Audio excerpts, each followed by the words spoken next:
Muted. Make sure we got sound. We do. I will double check it in a moment. But welcome to the show, the Fly Degenerate post Super Wildcard Weekend, pre-divisional NFL playoff weekend show where we will pick all 4 games against the spread. We'll give you our picks, our best bets. We will continue the picks contest through the rest of the playoffs to the end of the season. Each pick this round worth 2 points like we did last year.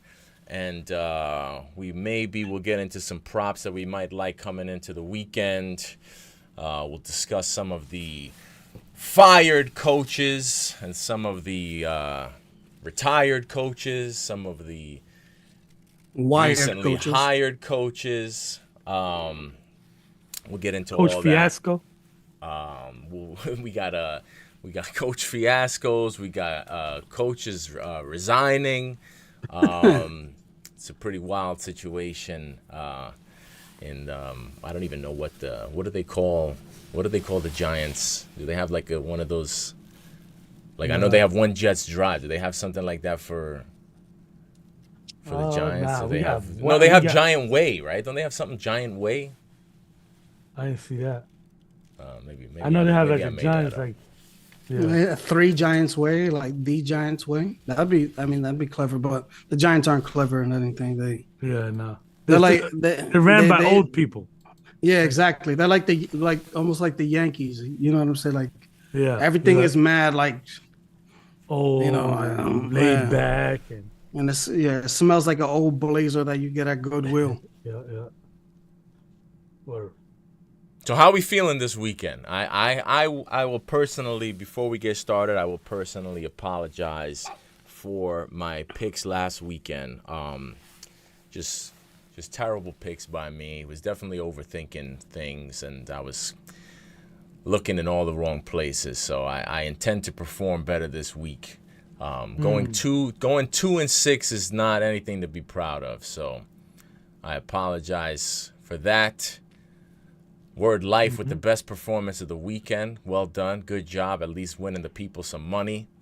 But besides your big wins this weekend, how was the weekend for you? It was cool, man. You know, thinking a lot of New York Giants conversation. Drama conversation. Yeah, a lot of that. But besides that, it was cool, you know. I'm, just happy to see the Eagles and the Cowboys get their asses kicked. That was fucking phenomenal. You had a great week. That was so cool. That was so great. I was so happy. I was cheering them fucking Green Bay Packers like you wouldn't believe, man. That was great. It was absolutely perfect because you took you took Philly or whatever, but I know you probably didn't want to. Yeah, but you know what I'm saying? But you try to do the logical thing. Yeah. But in a perfect, I was fully expecting you to take the Buccaneers. Yeah. But since the Buccaneers are so bad the previous week, you know what I'm saying? But it's like it was perfect for you because even though you lost that game, you won that game. Yeah, I won that game completely. And it's funny because after the Green Bay, I'm like that thought came in my head after Green Bay beat Dallas that way. I'm like, can that happen? I was like, it probably would have happened, but since Dallas got their ass kicked, probably not gonna happen. So I'm like, yo, bro, I couldn't fucking believe my eyes. That shit was the fact that they stopped the brotherly shove or whatever the fuck they call it. That's when I knew they were done. Oh my Speaking God, of that was so great to watch. Go ahead, though. Speaking of that, I was thinking, who named it the brotherly shove? Because I feel like that was like the sports media came up with that name. Hell yeah. Does the play have a name? The play's got to have a name. They got to call something from the sidelines when they call the play, right? I don't understand why the Eagles didn't just take control of the branding of this play that has ended up being basically the mascot for this, the team for the last 2 years. And I don't understand why they didn't why they weren't the ones to tell him this is what the play is called, or even if that wasn't what the play was called, make something up. Like I don't understand why they allowed it to be called the brotherly shove, and they were like, I like the brotherly shove more than the tush push. That tush push is dumb. I think it might be strategic. Well, let me say this. I just thought of this, and I don't think Nick Sirianni is smart enough to have this be the reason. But if there was a smart coach, I think a good reason would be so they can't, like, if you name it and you have the name for it, the NFL could more easily ban it. Like, you know what I'm saying? Like, if they could say, okay, you're not allowed to do the SpongeBob thing play. You know what I'm saying? Mm-hmm. Like, if it's that specific play, if it's called that, you know what I'm saying? I think it's easier to ban. Where if it's like, oh, I don't know what they're calling. No, we're doing something totally different. It's not this. You know what I'm saying? Maybe it's that. They would have to cancel. They would have to take out the QB sneak if they take away the tush push, right? But that's what I'm saying. If you name it, they can't take away the QB. If you name it, if you put a name on it, they could say, listen, you're not allowed to do this play anymore.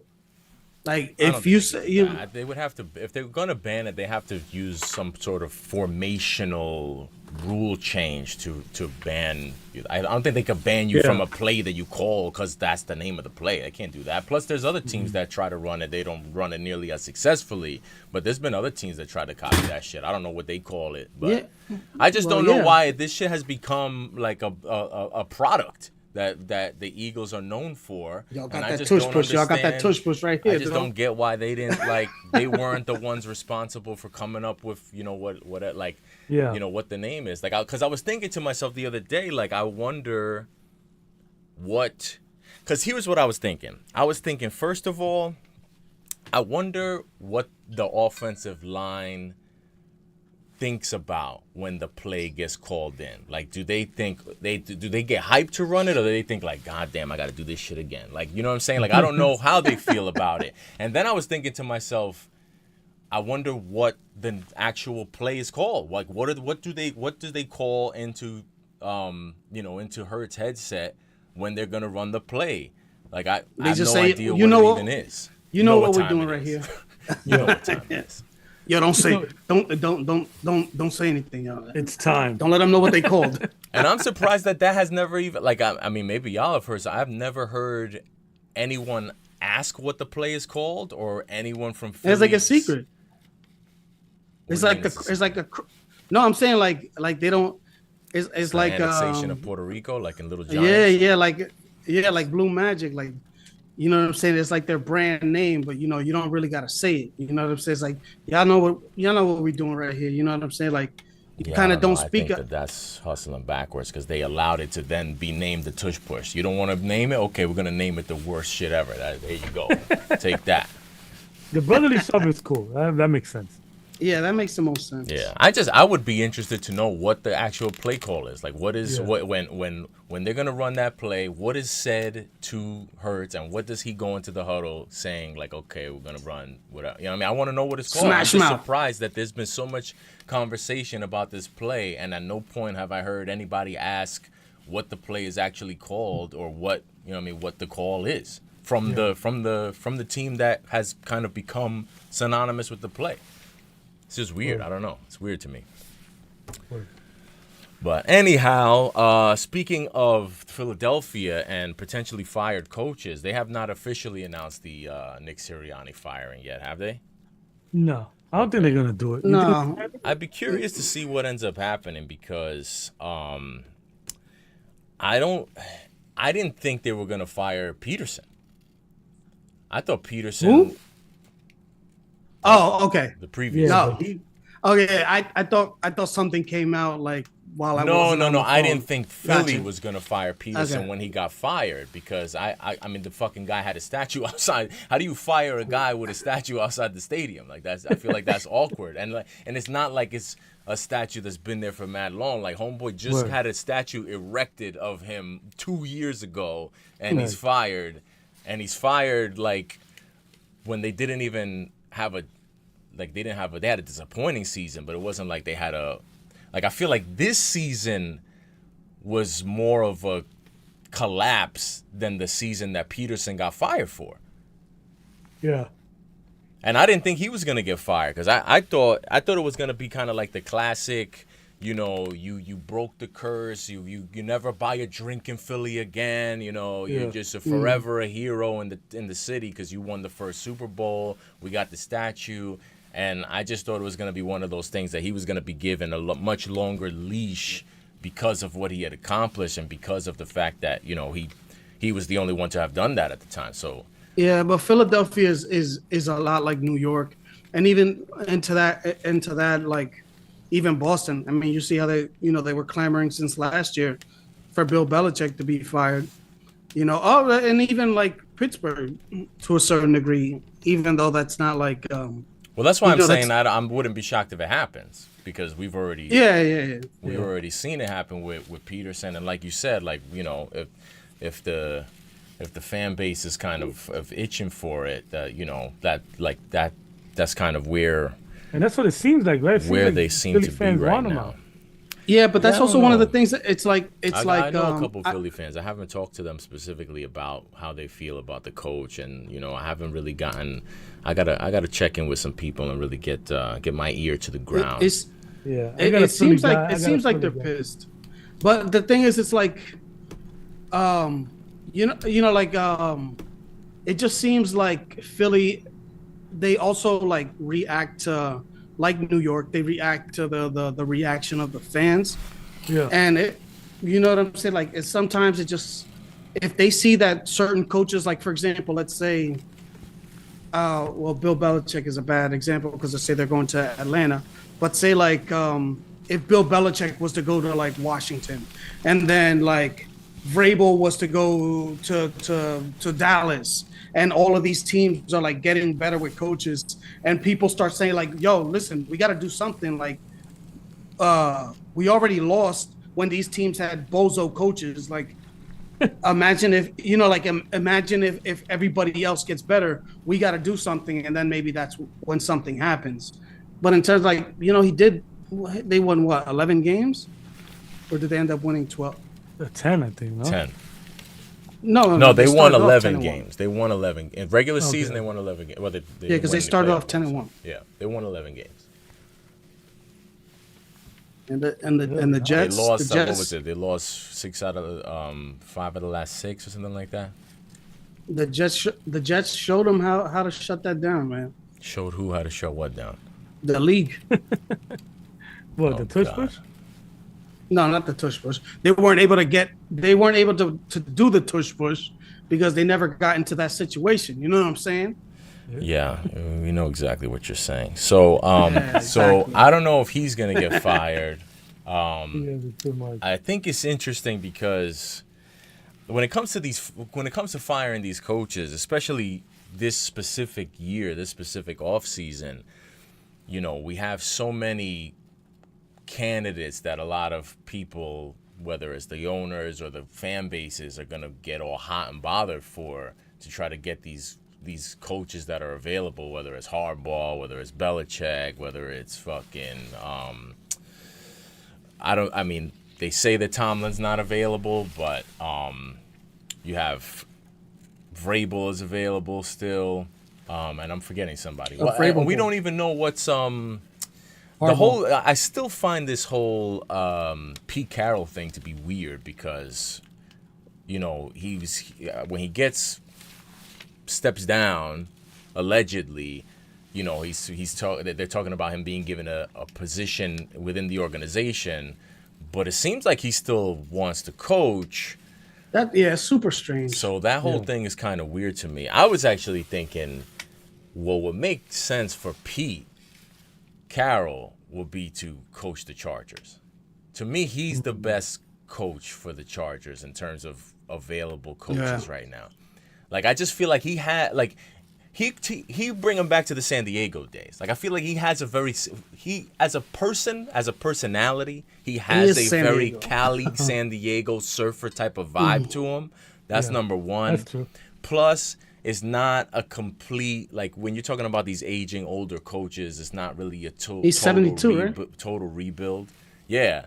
And I was thinking, like, if he is available and is interested in coaching in one of the vacancies that's available, to me, the one that would be a total no-brainer would be to go with the Chargers, because he's going back to Southern California. He was a USC guy, won a national championship there.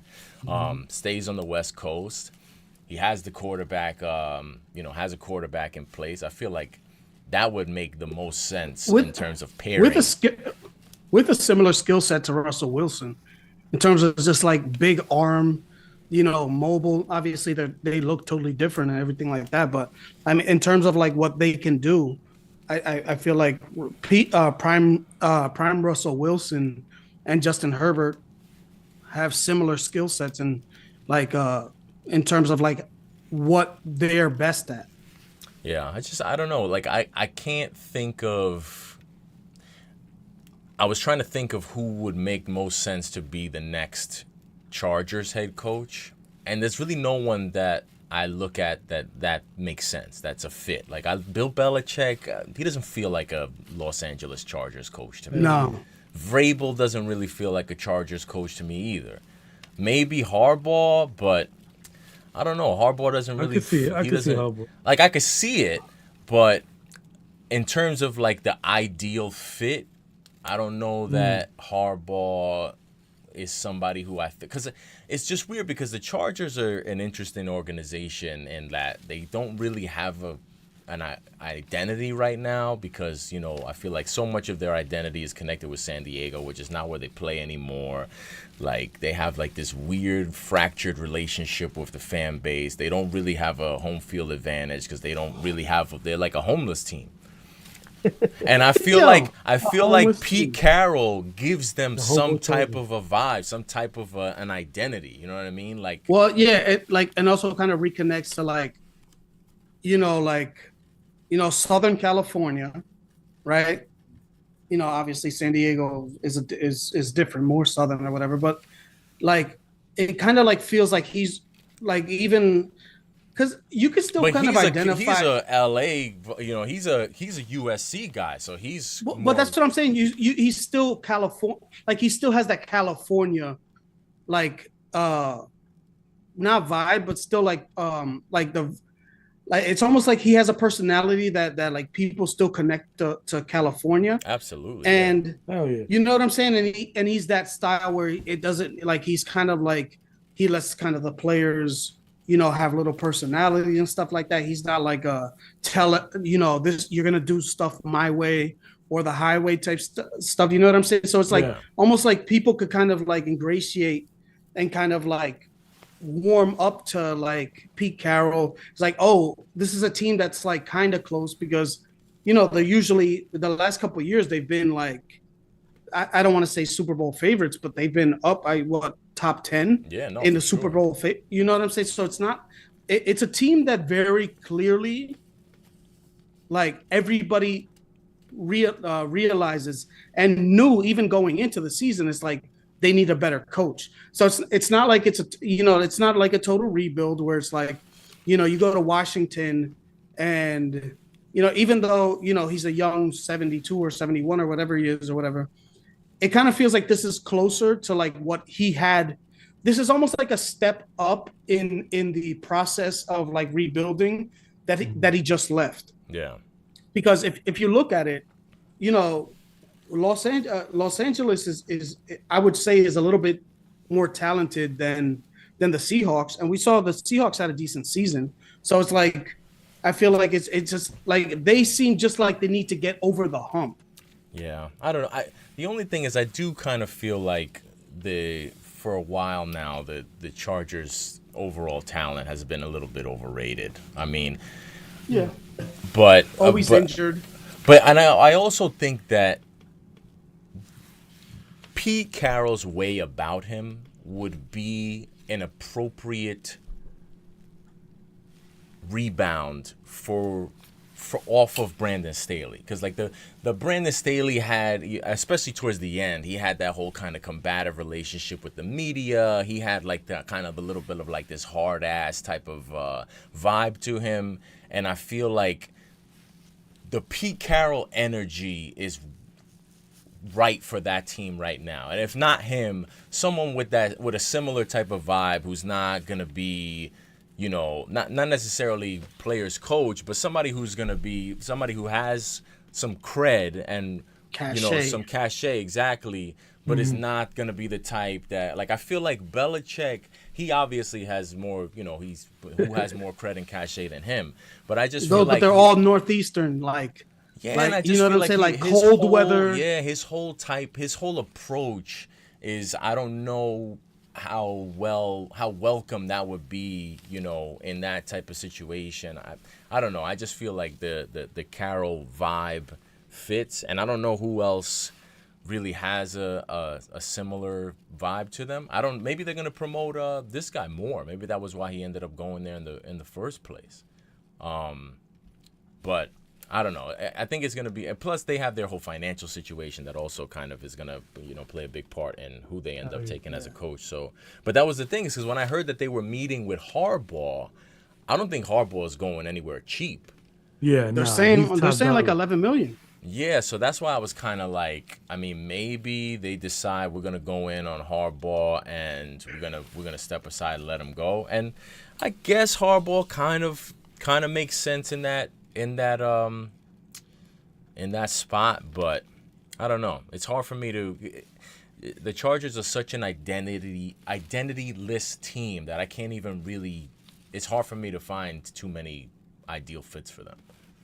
Yeah. Yeah. I mean, it's like you have a team full of like surfer dudes. You know what I'm saying? It's like.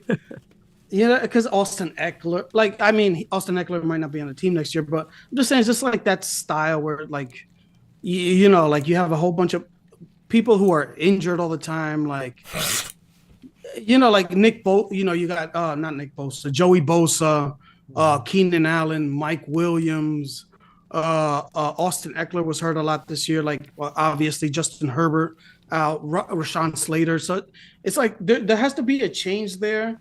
But I don't know how much of a change they're willing, like the players would be receptive to. Yeah. And maybe, maybe that's part of the rationale where it's like, we can't bring in a hard-nosed guy like a Vrabel who's going to, run these dudes into the ground, because he wants his 8, 9, 10 wins, hell or high water. You know what I'm saying? It's not like, no, we're not doing that. No, you know what I'm saying? You're going to play. We got to, we're going to be a respectable team. And same with Belichick, because all these Northeast guys or whatever, and Midwest guys, it's a little bit different when you get a guy that's like, kind of like, a little bit, not, I don't want to say laissez-faire, but it's like, like players type coach, like positive type guy, as opposed to like ripping players and stuff like that, a la like Brian Dable. But Pete Carroll, to me, Pete Carroll's is a perfect fit, but it doesn't look like it's gonna happen. But it was just something that I was thinking about. That I was like, if he still wants to coach, which would be the opening that I can't put him anywhere. I don't think Washington is that far either. If they, considering that they have that winning. Well, I don't want to say winning the championship, but I'm saying like. They have decent personnel, because it's not that different. The team is not that different than what it was last year. Granted, I know they traded away 2 of their pass rushers, but like if they get the quarterback, like remember that Pete Carroll won when their quarterback wasn't making top end money. Yeah. So if he gets Drake May, then the defense is decent. Obviously needs a couple pieces. They have cap room. And they have 3 very, decent players in terms of, actually, let's say 4, with McLaurin, Samuel, Dotson, the guy from Penn State, Dotson, and Robinson. You know what I'm saying? So it's like, you got decent weapons on the offensive side. If you could fix up the defense to a certain degree, which, Pete Carroll's always good at getting a decent defensive coordinator. I don't think, in the NFC, I don't think it's that crazy. But how about this? Mm-hmm. If that were to happen, how about get the band back together? You bring in Russ to mentor Drake May or whatever the high draft pick you have. Because where's Russ gonna go next year? I'm saying the Steelers. You think so? Yeah. I don't know, man. Yeah, I can see it though, man. You can see it? Yeah, he played. He played it as well. Wisconsin. That's cold weather. Like the problem with Kenny Pickett was his small hands. Russell Wilson has huge hands. You know what I'm saying? Like he's played in this type of weather. That's all well and good. You think they're gonna pay for Russell Wilson? Because Russell Wilson's not coming cheap either. But how expensive is Russell Wilson gonna be? When he's a free agent and he's still getting paid too. So I don't know if there's offset language in terms of like his contract. So it could be one of those cases where like even if he gets paid like for example, even if he has like for example like let's say he has 25 million guaranteed. I'm not saying that I know this, but just a hypothetical. Like if he has 30 million guaranteed from the Broncos, is it offset if he gets 10 and he still gets paid the other money from the Broncos, or is like whatever he gets paid is taken off the Broncos whatever cap or whatever? So maybe he comes at a decent amount, maybe he wants to win, maybe he respects Tomlin and sees they have decent weapons over there as well. So I don't know, just throwing that out there. It just seemed like I just don't think that there's that many teams that'll be scrambling for Russell Wilson at this point. Yeah, I don't know. I don't know that Sierra wants to go to Pittsburgh.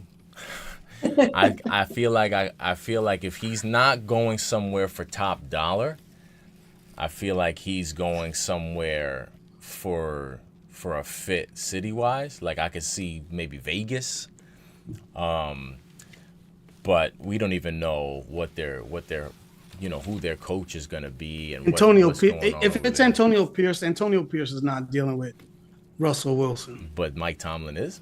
Why is Antonio Pierce not dealing with Russell Wilson? I'm saying Mike Tomlin has that cachet. You know what I'm saying? Like I feel like Antonio Pierce. Well, that's exactly why I feel the opposite, because I feel like Mike Tomlin has the cachet if you don't want him to say I don't want him, and they'll listen to him. I feel like Antonio Pierce, if they decide to hire him and he says I don't want Russell Wilson, they'll tell him take a fucking walk. This is who we're getting. Yeah. I mean, I just feel like Mike Tomlin could be like, listen, Russ, we got 10 wins with some of the worst quarterback play. You come in here, you play. Well, yeah, decent, if he wants him, yeah, sure, I could see that if he wants him. I just don't. Who knows what Mike Tomlin wants, man? Like maybe if he really wants him badly, like because that's the thing. Like for me to see that happening, I think Tomlin has to want him, and then he has to want him enough to sell him on coming. Like those, I feel like you need both of those for that to happen. Whereas I could more see Mark Davis being like, "Hey, we keep Antonio Pierce. He's not going to cost us a lot of money, and we'll tell him who the fuck the quarterback's going to be. Like he's not, we don't necessarily got to run it by him. He's going to be happy to have the job." But I mean, is he already paying like Jimmy G?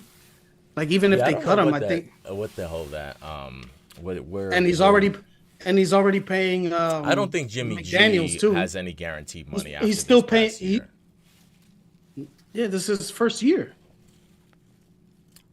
Yeah, I know, but NFL contracts aren't guaranteed. Plenty of people sign deals that are only guaranteed for 1 year. Yeah, but the way they structure them. No, I know, but the way they structure them, like a lot of there were all those rumors coming into the year about that they were potentially, there was some fishiness going on with him with the contract. I'm trying to avoid it. Yeah, like switcheroo. Yeah, I don't know.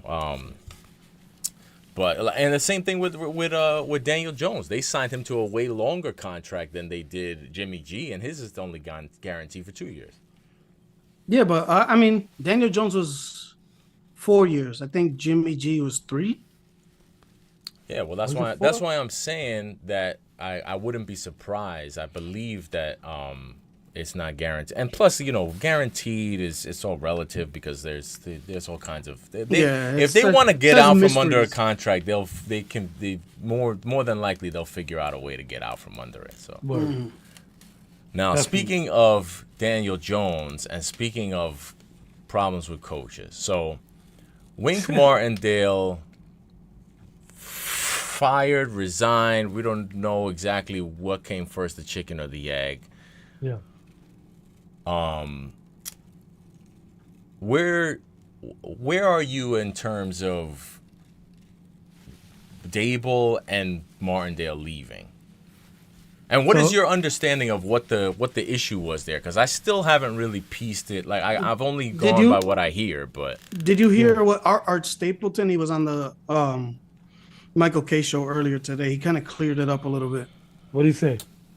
Well, he said basically that they kind of knew that they were going to break up, but the Giants didn't want to fire him because if they fired him, they would have had to pay him, and also he would have been free to go to, like, for example, that whole thing I don't understand. To go within the division. Yeah, he would have been able to, like, that don't make sense to me. Yeah, but I mean, when they were going to do it, it was before. It was like with 4 weeks left in the season, so they still would have been facing Philadelphia 2 of the last 3 weeks. So maybe that had something to do with it. Yeah. How so? No, because they didn't want to fire him because they wanted him there for Philadelphia. Yeah, no, because if they fired him, like they wanted to go to Philadelphia with 4 weeks left in the season. Yeah, because they wanted to do it, like they wanted to separate, like, at that point, but they wrote it out like a little while longer because of that. Wait, because they were going to play Philadelphia this season, or because they didn't want him there for next season? They didn't. No. Oh. They didn't want to fire him when all that stuff was coming out. They didn't want to fire him like there. They wanted him to they wanted him to have to. They had conditions on it. Like, for example, like they didn't want to fire him and set him free so that he can go to the Giants, to the Eagles. It would be a bad look, and then also he'd be able to, because that was also when the Giants, when the Eagles they put they fired their defensive coordinator, and they assigned Matt Patricia to the defense as well. So it's like it's a whole bunch of stuff. Like, it's hard. It's hard to it doesn't make it, but it doesn't make sense. But that's what they were saying is they wanted him to resign. They wanted him to resign because Martindale also said that he didn't think that Dable, like, he was going to win anything with Dable. He didn't think that he was a winning coach. So he didn't want to be stuck there, so that they knew that he was going to want out. So they were able to get him to resign so that, instead of paying him that money. Well, that's why that all that bullshit about Philadelphia, I don't buy that for a second. I think what it comes down to, I think, is you fire him, you got to pay him. He resigns, he forfeits the check. Like, yeah, but that was the thing. They try to force his hand. You don't want to fire him in a lost season because you were scared.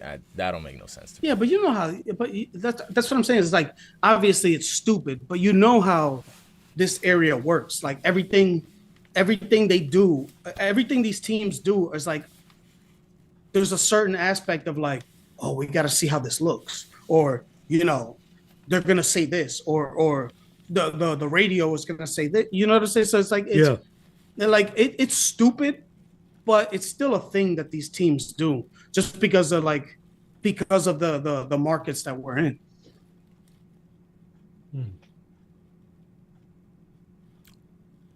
No, I feel you on that. I just, one thing is how it's going to be, talked about in the media. Another thing is you're afraid about him going to a rival division team. That's where I'm saying. If you think he's bad enough to fire, if he's bad enough to fire, like there's a million reasons why that don't make sense. It don't make sense because why would you care exactly if he's bad enough to fire? Why do you care if he goes to a rival team? Second of all, what you can't stop him from going anywhere, whether you fire him or he resigns anyway. And if we're in season makes even less sense. You thought that he was going to go there and do what for the last 4 weeks? Like that don't make no kind of sense to me. But. Well, I mean that was specifically like because they also had like the issue where they were firing their defensive coordinator or like taking away their play calling duties. So I think maybe that's why they had more fear in terms of like that. So I mean I don't know. I don't know. That sounds real bogus to me. But how do you feel about I guess how do you feel about Dable now and the way that this whole thing played out? You know, for him. Yeah. So I was talking to a friend of mine. He freaking he kind of gave me like kudos. Like, he was like, "Yo, you kind of said it like during the season, like early. One of the first people that told me that it seemed like he lost the locker room, even though it seems like he didn't lose the locker room, but you could tell there was something on the sidelines that was wrong. But I do remember saying and I told him, I said on the podcast, I even said it, man, like all those little drama tantrums that he throws during the game, and even in the preseason, I said in the pod early in the season, it's like all that shit caught up to him. You know what I'm saying? Like that's basically how I feel about it. It like caught up to him. The other coaches started talking. It's like, yo, why is he doing that? It's just a bad look, you know. And it's definitely an eye opener, you know. It definitely quite it gives a different look at Dable, you know, because what are we holding on to right now? We're holding on to Dable because his potential to be the quote unquote QB whisperer, right? And is that enough to give him another year? I guess so, right? But the coach is leaving like that, and everybody not wanting to be under him, like that's troublesome, man. And the GM having to listen into calls and shit, like that's a real bad look, man. Hopefully Dable like learns from this shit, because if he does this next year, I don't think we're gonna keep him if he does this shit again. If this shit happens again, I don't think so. And that further pushes me towards the draft, and to think like he's gonna have to draft a quarterback. Then he's gonna have to draft his quarterback that he wants to coach up. And if that's his superpower, then we need to give him that rookie quarterback, you know. And I'm hoping that we do in the first round, but I doubt it. I think more likely second, third round, but we'll see. You know why he's a QB whisperer though, right? Because of Allen? No, because he said, if you fucking throw a goddamn interception, I'll fucking kill you, you motherfucker. Yeah. Like he did to Daniel Jones. Yeah, exactly. So I mean, maybe it's a little bit overblown. I do think though, like if you think about it, I know it's not gonna be Penix, but I don't know, man. If Penix falls to the second round, I don't think he will. He'll probably be like there's too many teams that like want quarterbacks and stuff. Yeah. So I mean, you know, I feel like he'll probably go like 18 to 22 in that range. Yeah. But I still think JJ McCarthy is going to be up there. Second round. The type. Yeah. No. He's. I think the Giants take him. If the first three are taken, JJ McCarthy is probably get taken by the Giants. If the first three are gone, then I need in the first round.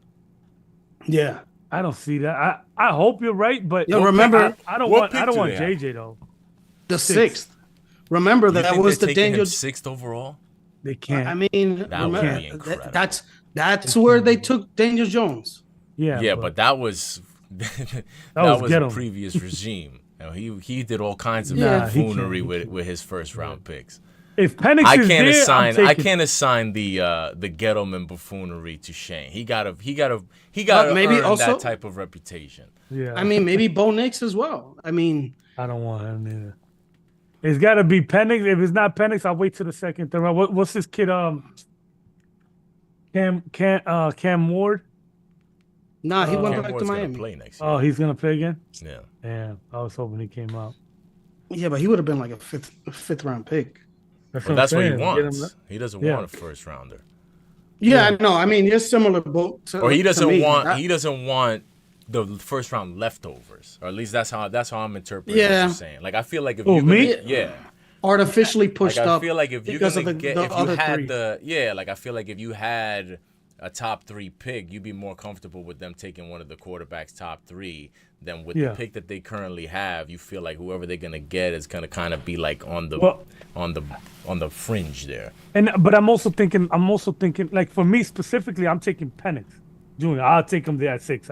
That's fine for me. That's a perfect. Now, if you had number 1 over, like is he your favorite of everyone available? No. I've been on the Daniels train for a little bit, so I can't back out from there. But because I feel like depending on how things go, I don't think it'll be crazy to think that he falls to 6. Who, Jaden Daniels? Yeah.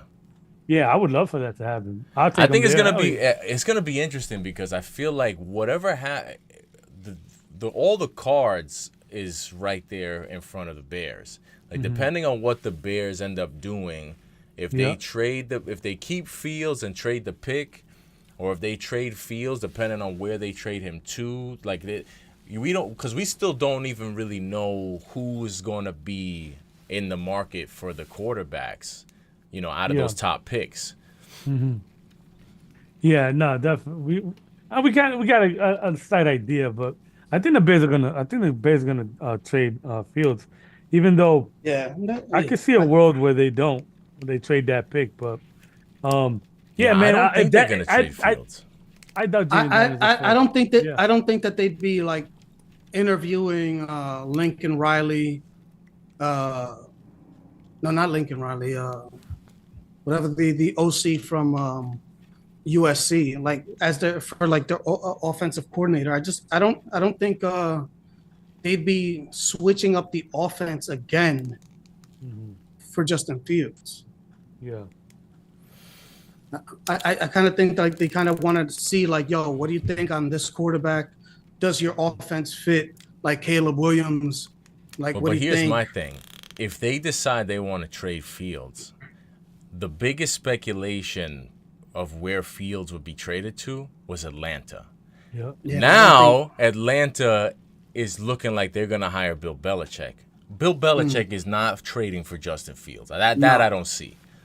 No, he's gonna sign. He's gonna sign. I don't think he ends Kirk up Cousins, in Atlanta. Though. Like do some shit like that. You don't think so? I think he should. I think that would be the best place for him. I mean, he loves to run first. So who?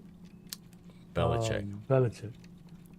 Yeah, but not him. Not the quarterback running first. Well, no, I'm just saying Atlanta's a good rushing team. Basically. It's hard though because I don't really know. What is Bill Belichick doesn't have an identity offensively. Like you could say he wants to run first, but he coached Tom Brady for a long time, and that was not run first. You know what I mean? Yeah, but if you see what his quarterback picks were during the Brady era, even like after was it Matt Castle, Jacoby Brissett, Jimmy G. But that's the thing. Mac Even Jones, those two right there, like Jacoby Brissett is not like any of those other dudes. At least not when he was drafted. Like it's easy to look at Jacoby Brissett, old ass backup quarterback Jacoby Brissett, as some pocket passer, grizzled vet. When they took Jacoby Brissett, he was much closer to Justin Fields than Tom Brady. I don't know. I didn't recall Brissett in college. Yeah, because Jacoby Brissett's first game, he won his first start with the Patriots. I forget what it was. One of those. It was like Jimmy G had gotten hurt, and he came in, and I think he had like 7 completions or something like that. Yeah, it wasn't very good. But he was never he didn't come into the league known for his his elite accuracy or pocket passing. That's not who he was. I think he went to NC. I'm pretty sure he was at NC State. I'll double check that. But I'm just saying, Bill Belichick's quarterback history does not tell us that he has a type. Because again, this is the same guy that the year after Tom Brady went to the Bucs, he went into the season with Cam Newton as his starting quarterback. Like, I don't know what his identity is. Yeah, no, you're right, but I mean, also, there was slim pickings at that point, and also, it was a different Cam Newton as well. Oh yeah, you know, like he tried to get him to throw. No, I'm saying like he wasn't that same physical specimen or like running at all. Like he was pretty much trying to throw. The only thing is his shoulder was fucked up. That's fine, but my whole point is that you cannot assign a quarterback type to me with Bill Belichick. You could tell me all you want about how Cam Newton, he wasn't Cam Newton. He still was not whatever type you want to say Bill Belichick was, or what his quarterback style was. Like I just don't know. I find it hard to just come out and be like, okay, well, this is the quarterback that Bill Belichick likes, because I don't have any concrete evidence of that, because I've seen him with all different types of quarterbacks, and he's kind of orchestrated his team in several different types of ways. So I don't really know. I don't know what, like, on one hand, I'm like, when I say I don't see Bill Belichick trading for Justin Fields, it's not because I think that he definitely wouldn't want to coach Justin Fields. It's because I don't think he would want to give up the assets. But I don't necessarily think that I can't sit here and tell you, oh, well, Bill Belichick definitely wouldn't want to coach this style of quarterback. I don't feel comfortable saying that, because I don't know. I've seen him coach mad different types of quarterbacks, and like I don't really know what his identity is from an offensive standpoint. I know he doesn't want somebody who turns the ball over, which Justin Fields does, whether he was a pocket passer or he was a runner. So maybe that could be it. But as far as like playing style, I don't know that. Like, if let's say he does end up with Atlanta, and let's say they run it back with Ritter. Ritter's not anything like the rest of the quarterbacks that he's had. He'll kill Ritter. Like with those turnovers, hell no. See, I can see him. I think he would kill him, but I don't think he would be opposed to coaching him. Yeah, but I mean, as a backup, maybe. But he'd get, I could see Jimmy G back there. Well, no, I could totally see that. That's why I could totally see that. That's why I was telling you maybe he goes to the Raiders. But that's what I'm saying. Follows his boys out there. No, I mean, that's what I'm saying. Like, he's got a tight end that's supposedly a playmaker, like, in the mold of like Aaron Hernandez type. He's got a generational running back. He's got a big wide receiver, so he doesn't have to worry about picking a wide receiver, because he's terrible at that. So, you know what I'm saying? Like, he kind of has his pieces, and the defense is pretty good as well. But that's the thing. I don't even know, because, like, pure example, you have many times made the joke about the history with Patriots wide receivers. So that's why the whole idea of he already has a big wide receiver in Drake London doesn't mean shit to me when it comes to Bill Belichick. You know what I'm saying? Like, you can't say both of those things, right? Like, you can't say that it would be attractive to him. He just doesn't know how to pick good ones. But I don't think he cares. I don't think it matters to him. That's why I'm saying I don't know what his. I don't know what's from an offensive standpoint. I can't pinpoint any specific type of player to Bill Belichick. This is a guy who went out and got Ocho Cinco. This is a guy who had, every white receiver who was not a, athletic specimen on the squad. Like, I don't know what would attract him from an offensive standpoint in terms of roster personnel, because he has not really been necessarily consistent on the offensive side of the ball throughout his whole regime in New England. So, like, you could sit there and say all of these things make sense, for him, but they would make sense for any coach. I don't know that necessarily, Bill Belichick's going to want to go to Atlanta because they have a big wide receiver in place, they have a big-time running back, they have a tight end. I don't know that he cares about whether they have a big wide receiver or not, because his history with the Patriots has not shown me that he in any way prioritizes what the wide receiver is.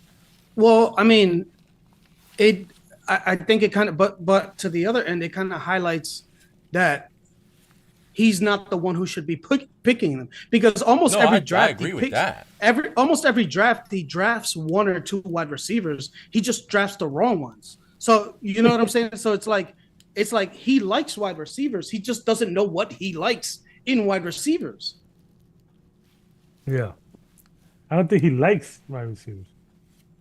Yeah, I don't. But that's what I'm saying. I can't really look at any specific team and who their personnel is on the offensive side of the ball and say, oh, okay, well, they have this, they have that, so that means it's a fit for Belichick. I don't know what the fit is for Belichick from an offensive standpoint. I can come closer when it comes to pieces on defense, but I don't know. So I mean, going back to the whole Justin Fields thing, I don't know. I don't know what they could get. I don't know what the Bears could get in terms of compensation for Justin Fields. Mm-hmm. I think that the team that was most likely to give the best package, I think a few months ago, that was probably Atlanta. But right now, I don't know who that is. What team is quarterback needy that has assets that would be looking to trade for Justin Fields? And to me, that's why I feel like the Bears would be better off just trading that. They're going to, listen, if they're done with Justin Fields, then you're done with Justin Fields, then it is what it is. But to me, just in terms of asset management, I feel like you can get much more. You'll always be able to get more for a number one overall pick than you will for a guy who's already on your team and everybody's seen his warts and all that. And I feel like Justin Fields especially, people have all kinds of varying opinions on what he is, but you know the market's not going to be nearly as high for Justin Fields as it's going to be for that number one pick. For that number one pick, and especially in the draft this year where you have all these people that are all hot for all these quarterbacks that are coming out, you can get back at least 2-3 first rounders. You're not going to get maybe even one first rounder for Justin Fields. Yeah. I mean, I don't know. Just like looking at the teams. Unless you trade him to the Jets. What? No, but listen, I think the Pittsburgh Steelers are also a good fit for Justin Fields. He just doesn't like the cold weather, so maybe he doesn't want to go there. But Tennessee, they already drafted what's his name, Levis. Steelers, he doesn't really have much of a choice if they trade for him. Well. If we're talking free agency, that's different. But if the Steelers decide they want to try to make a move with Fields, he goes where they trade for him. Yeah. Yeah, I mean, maybe the Raiders. Does Antonio Pierce kind of if let's say it's Antonio Pierce or Mike Vrabel that get that coaching job? Yeah. Can you see? I kind of can see both of them with him. With Fields? With Fields. I mean, indoor state. He's electric, in controlled environments. You know what I'm saying? Now, who's GM with the Raiders now? They haven't said anything because they've kept Champ Kelly, I believe his name is, as the interim. But he was also a name that was getting a lot of interest. A couple years ago, he was getting a lot of interviews. He was the assistant GM for the Bears, I believe, but he did get a lot of interviews, and also, I guess he's well respected. So I don't know how he ended up. I don't know how he ended up in Las Vegas, but I guess if he's already under the books, like we were saying, with the Chargers and the Raiders, you could say that to a certain degree, where money matters. I mean, yeah. Well, the reason why I ask is because whoever the GM, whoever's going to be running this offseason for the Raiders, that's the person whose opinion on Justin Fields would matter in that case. And I don't think, unfortunately for Antonio Pierce, I don't think that he's that person. I think if he gets the Raiders job, he's going to be the coach, and that's it. I think he'll maybe have some marginal input in, some personnel decisions. But if whoever is the main decision maker with the Raiders decides they want to make a trade for Justin Fields, Antonio Pierce is going to coach Justin Fields. He's not going to be like, I don't want him, and they're going to say, okay, well, we'll go in another direction. I don't think is how it's going to go down. So it's interesting that we brought up the general manager for the Raiders, because let's say it is Champ Kelly for like the interim, right? In the event that they actually end up keeping him, he was actually the director of player personnel for the Chicago Bears from 2017 to 2021. So when they drafted Fields. Yeah, so if anybody would have kind of like a good feel for Justin Fields, yeah, that makes a lot of sense. Actually, it would be him. So yeah. I mean, hey man. So there you go. You heard it here first. You heard it here first. Go. That's Justin Fields, next quarterback of the Raiders. When it happens, we run it back. All right. And then who's the Bears are keeping their coach, right? Yes, Eberflus. So who's going to I want to know who's going to Carolina, man. That's what I want to know. I don't know, man. I think it's going to be Vrabel. It's got to be one of those. I don't think so, man. He's already been put in. Just because he's already been put in so many situations where he's had no control over the quarterback. So what do you mean? So he's only been a coach one time. What situations? Well, yeah, no, I'm saying like, Tannehill, then Malik Willis, then there was another quarterback, and then like Will Levis. You know what I'm saying? It's like I don't know. Maybe he sits out a year.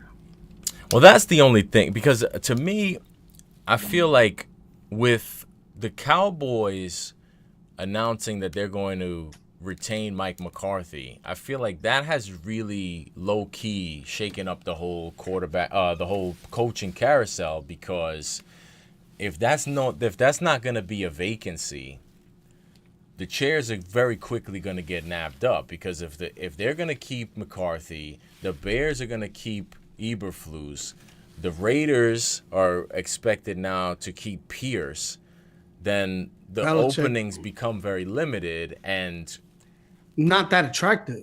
Exactly, because now who's left? Washington, Carolina, Chargers. And let's assume that Harbaugh is going to take the best one of all of those. So are those the only three? Based on what because I know obviously Raiders fired their coach, but if we're thinking Pierce is going to stay, like where, and we don't know about Sirianni yet, that could shake things up if he ends up getting fired. But in terms of the vacancies that currently exist, well, the Patriots. Oh no, that's filled. You got yeah. That was filled. Well, that was the thing, because that was the other thing was going to be interesting, because that was a potential landing spot that kind of made sense for a few people, but now it doesn't. Now obviously it's filled up, like, and same thing with the Cowboys. The team that you leave, for example, it's like the Titans. They're not going to take Belichick. No, but I'm saying like the Titans, it's an opening, but it doesn't count when we're talking about Vrabel. Exactly, yeah, and it's weird because it doesn't count when we're talking about Belichick either. Yeah. Yeah, exactly. But the Seahawks was the one we were missing. Seahawks, okay. So we have Seahawks. So the openings are Seahawks, Washington, Carolina, and what was the other one that I forgot about? Or is that it? Patriots. No, Patriots are filled. I keep saying Patriots. Chargers. Yeah. Chargers, yeah. So Washington, Chargers, Seattle, and Carolina. Those are the openings, and that's it. If Philly gets open, then that opens up, and that would make 5. The Titans. Who the Titans got? Didn't we say? Didn't I say Titans or no?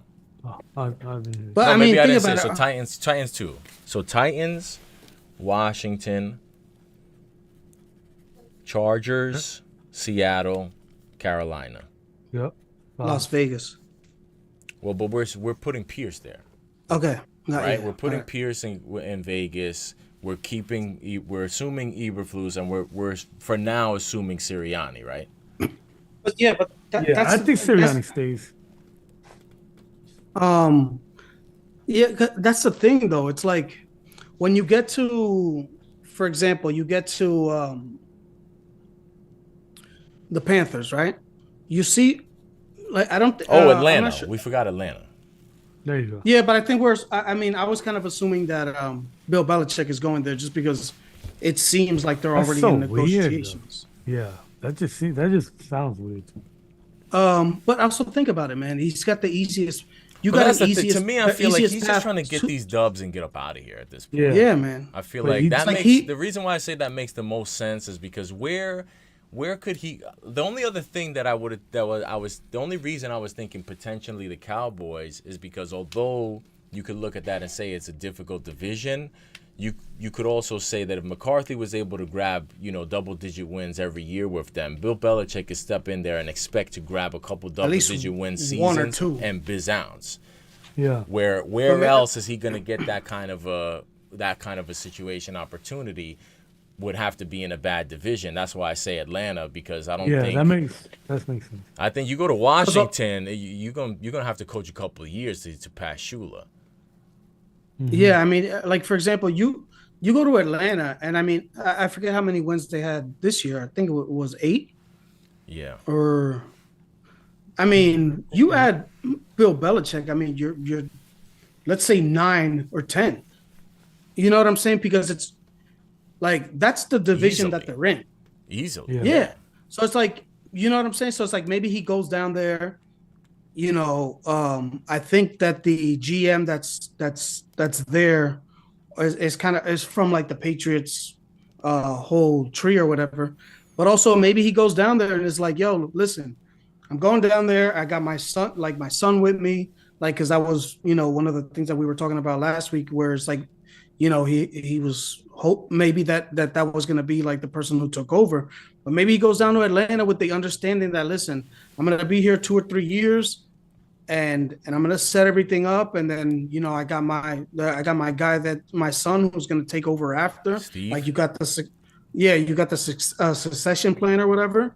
And it's an easier spot. You don't have that like scrutiny that you did in Boston or whatever, where it's like, you had Arthur Smith there for what, 3 years now? Yeah. And he got away with being a buffoon at all, a lot. So it's like it's not one of those places where there's like crazy like, you got people like in New York where you got the Post, you got the NJ this, you got all these people digging for information where it's like, you could kind of do what you want in the South. It's like Alabama, where like in Georgia, where you got all like the college, like in college, where all these kids, you could have a bunch of criminals on your team, and you can get it, and you can hide it because there's not as much scrutiny, like about what's going on underneath. You know what I'm saying? So, I don't know. I just think I think it would be a good setup. Just one, because there's skill there. The defense is good. Solid, yeah. The division sucks. Garbage. Yeah, so, that's where it makes sense. Yeah, you're right. And and he's in a position. I think that they've got the 8th pick. They draft one of these quarterbacks. Let's say it is Penix or JJ McCarthy or whatever, and he should just tell Brady to come back one more go. Come here and come get these dubs with me, and then he doesn't want that. No, I know. Yeah. I'm just saying that's what I thought he should have done that with the Raiders. That would have been perfect. He goes back there. Yeah. He can have Brady or Garoppolo. They're both out there. Yeah. Well, maybe he goes to Washington to rejoin with his boy Brissett. But Brissett is he's a free agent after this year, right? Yeah, and they're gonna draft Drake May. So, but that's what I'm saying. They could the Washington, while they could they could draft. While everybody expects they're gonna draft a quarterback, I wouldn't be shocked to see that new ownership group bring in some veteran. If they can get a Russell Wilson or one of these guys who somebody who is available to be a bridge. But if it's Russell Wilson, then you definitely have somebody who also brings a name, which while I don't think that that's the right thing, the ownership group might be looking to get, to make some noise immediately. Yeah. So I don't know. I mean, maybe they make a big push for Belichick, and that's the noise they make. Who knows? We don't know. It's still so up in the air right now, because really I feel like the Cowboys shutting the door on bringing in a new coach really kind of changed the way I look at the coaching vacancy situation, because because now you put the cap at 10 wins. But is it official that he's coming back? They're not getting rid of him? Yeah, he said it. Who said it? Jerry? Yeah. Jerry. Wow. Yeah. That's bugged out. Yeah. That's good for you, man. I wouldn't. I'm happy. I just can't believe it. But the thing is, it's good for you for a year, because he's not. He says that now. He'll give him next year, but if they don't make noise, he'll be gone next year. Yeah, I mean, he's not gonna. I don't like keeping him to live out this contract is one thing. Re-signing him again if they don't win like big time next year, I mean, possible, but I don't know. That one I don't see happening. Yeah, I'm surprised he got. So I think that the rest of the NFC East can celebrate, but I feel like it's a little bit of a short-term celebration, because even though he got. It's not like he signed some long-term deal that he's going to be there for. But also if you look at Jerry's history in terms of like hiring coaches, it's not going to be a superstar coach. You know what I'm saying? Like, well, I mean, I don't know what to expect from Jerry, because it's not going to be a superstar coach, but this is the guy who went after Parcells. You know what I mean? And even when he brought in Jimmy Johnson, that was him going for the big fish at the time. Yeah. So it's not like he's never done it. Like his most recent history has kind of been he wants to be the man, and he wants somebody who's gonna do what I say. But he could be a wild card, man, especially at that age. I think that it's funny, because I think that is why people. But that's a good reason, a good percentage of the reason why people were so surprised that he kept McCarthy, because I think people expected that at his age, and especially just kind of. The way that the whole vibe he had about him after they took that disgusting massive L, that the people were looking at it like, yo, Jerry's going to get rid of this dude, and he's going to swallow his pride and bring in Belichick or bring in a big name dude, because he's getting old, and this is getting old. You know what I'm saying? And it didn't happen, so now I mean I can't call it. Yeah, I don't know. Tough. But just because he didn't do it this year doesn't mean that he doesn't, do it next year. But the crazy thing is that who's going to be available next year? If there was going to be a year to do it, this would have been the year. Exactly. You know what I mean? Because you could have had Harbaugh, you could have had Vrabel, you could have had Belichick, you could have, had, if you wanted to go grab Carroll, you could have had one of these, proven big name dudes this offseason. We don't know who's going to be available next year. Like, I think that if Mike McCarthy doesn't get it done this year, he'll probably be out of there. But at the same time, maybe he won't, because out of there for who? Who's going to be? Yeah. Who's going to be on the market? Maybe that's the shit with that. I mean, that's the shit with all these. Not, but that's the shit with all these openings, and like I want Ben Johnson anyway. There's a lot of openings, but he's going to get a job this year. He's going to. So where do you know think what I'm he saying? goes? Like. Because allegedly he already turned down Carolina last year. Yeah, he's gonna turn down Carolina. No, that You know who I see in Carolina? Pete Carroll going over there. He can go over there. Pete Carroll. Yeah. Why? I mean, I can see it, but I think he's the only. He's just like the only one that would want to go there. I think. I don't think anybody wants to go there, man. That's the thing. I feel like Pete's old. That's not even an opening when you think about it. That means, to me, I feel like if Pete goes there, it's because A, he has no other options, and B, he is desperate to coach somewhere in the NFL. Yeah, that's what I said. But like Arthur Smith. Arthur Smith with the I don't know. I don't know where they go. Like, I just feel like, to me, I thought it was going to be Arthur Harbaugh, Smith going man. to Carolina. Who wants Ben Johnson though? Washington wants him. Yeah, that makes sense. Yeah, and I can see that talking about this guy. The Texas GM is I was Texas OC is starting to get to be a hot name. Oh yeah.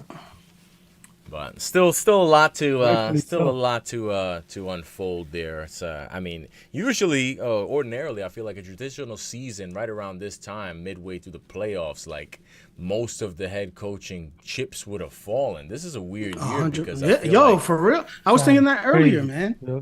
At this point, at least you would have seen like 4 hirings. yeah, I mean, like whoever is going to be the head coach of Washington needs to start deciding what they're going to do at, because the draft is not, that's 2 months away, 3 months away.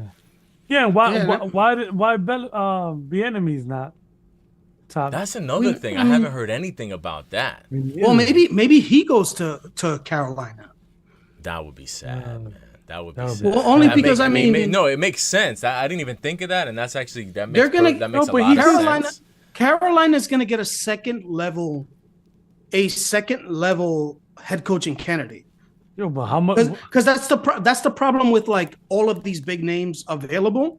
There's a whole bunch They of have big name options. teams available. Yeah, Yeah. You know what I'm saying? So it's like they're gonna get the it's guy like- who has no other options. That's what they're Yeah, gonna. exactly. Yeah, exactly. Exactly. It's gonna. And that's I mean, why Bieniemy even- makes perfect sense. Perfect sense. But I didn't even in think of that. Tennessee- Tennessee, but even in Tennessee, like, does that really seem very attractive as well? Like, you know, like Vrabel did a lot of work with what he was given, but it's not that like necessarily that there's a lot there to work with. Yeah, no, I don't. I think that Tennessee is in a a similar jumbled- situation to the Panthers. The only reason They that just I were think better. that it's more desirable, not even in terms of the roster being better. I just think that anybody with options, I think, would view working under the Titans regime as a better situation than all of the crazy Yeah. volatility going It might, on. yeah, with the Panthers. Carolina might be last.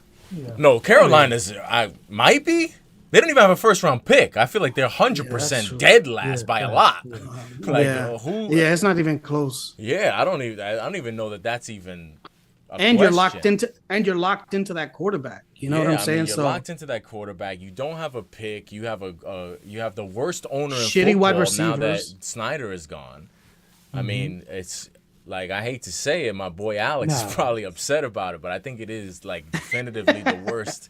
I think it is definitively the worst situation in terms of desirability for somewhere to go coach. 1000%. I mean, they Titans are not necessarily a sexy place to go land, but I feel like you at least Vrabel They get at least stability, laid a too. little bit of a foundation of some type of a culture. If you want to maybe feel like that could be a little bit of a good landing spot.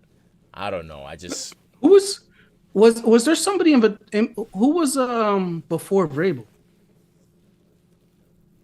I can't think Fisher, of no? I don't think it was No, Fisher. I was gonna say Fisher, but Fisher was with the Rams. Yeah. Oh, Who yeah, was with the Titans? Was it Mike Munchak? I think it was Munchak. I don't remember. But I know he was O-line coach there. Maybe it was him. I can't remember. Yeah, I gotta look that up because that's crazy. Like that he's not like. Because what was it? Hold on a second. So, but we got. I mean, and where's Martindale gonna go? Do we know? I don't think he's gonna be a head coach, but do we know if he's gonna be go be DC somewhere? If Quinn goes, I could see him coming Mike back. Malarkey. But that's the other thing. Quinn seemed like he would be the what makes the most sense to go back to Seattle. But I feel like after that playoff performance, my man Quinn's stock went down heavy. Yeah. It was a stock market crash for Quinn. Yeah, 'cause he was- terms of his. I'm hearing Kafka's name too. Like, That would surprised. be sad. That would I'm be surprised. sad. I could that's you know what it is, that's like the clearance section. Like Yeah. you know wanna what I'm saying? go Like in. you go to Nordstrom, you know what I'm saying? Or you go to or you go to even like Macy's, and they got the floor at the bottom where they got the basement. Yeah, That's yeah, yeah. Mike Kafka. It's Filene's That's Mike. basement. Yeah, exactly. Or where you got to take the escalator down. So it's Mike Kafka. Yeah. It's Arthur Smith. It's Eric Bieniemy, and but I'm saying it's all those coaches like that. Like those are the coaches that that they got the yellow tags on them because it's like final clearance. Like that's where that's where Carolina's is shot. Yeah. You know what I'm saying? Like what a mess. What a mess. What a mess. What a mess. Well, still early, as crazy as it sounds. We didn't think it would still be early to figure out the coaching carousel at this point. But apparently, it still is too early to know, to see. We still don't even know if Philly's gonna be a potential opening. I figure that's gotta be they gotta say yay or nay sometime within the next week or so, right? I mean, yeah. They're not gonna fire Sirianni after the Super Bowl. That'd be crazy. They'll hire Martindale. I think Martindale will probably wait to see if Dan Quinn takes the job in Seattle. If Dan Quinn takes the job in Seattle, I could see Wink Martindale didn't I hear going there. That Martindale doesn't want to be a head coach?